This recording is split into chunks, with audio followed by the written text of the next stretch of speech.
why are so many veterans homeless? Well, there's a great book, and it's called The Body Keeps the Score. It's by Bessel van der Kolk. And how he got interested in trauma, he is now one of the world's leading trauma expert.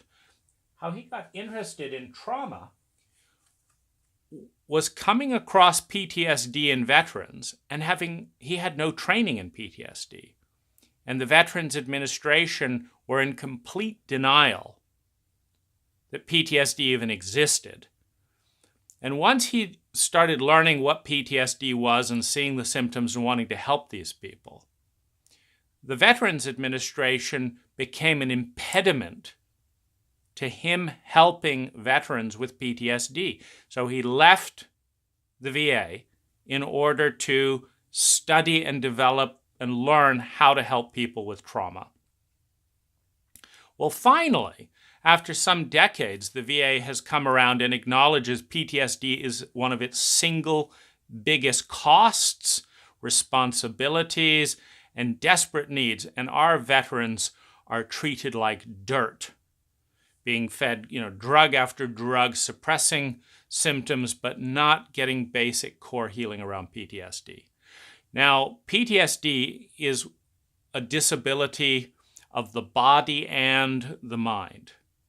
You're anxious, you're hyperreactive, which leads to irritability, which leads to inability to focus on normal things, which makes typical social interactions painful. It's a horrific disease. And income correlates very closely to one's relational skills. PTSD destroys relational skills. And so our homeless, or our homeless veterans, which commit suicide at an astonishingly high rate, went overseas in Vietnam, and my grandfather came back with PTSD in World War II. He gave PTSD to my grandmother on my father's side. They both gave PTSD to my father with childhood abuse. And my father gave PTSD in a lower grade level to me and my 4 younger siblings. So it's a contagious disease. And our government did nothing for my grandfather when he came back with a tank shell in his leg and PTSD. And no one stepped in and did anything to protect my father from the childhood abuse of our, military veterans. So it's a very sad state.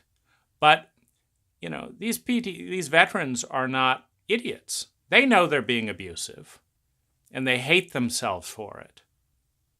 So they're not only disabled through military service, they hate themselves. And it's hard to succeed when you're disabled and you hate yourself. So they don't. And they end up being blamed for the incompetence of our culture and our government, which in some horrific cases goes out of its way to save money and abandon our veterans. So, keep in mind that these laws banning people from sleeping in their cars, this and that, the other, this is adding insult to injury for some of our most vulnerable heroes that went out to protect our freedoms, and we turn our backs on them. It's very, very sad and cowardly.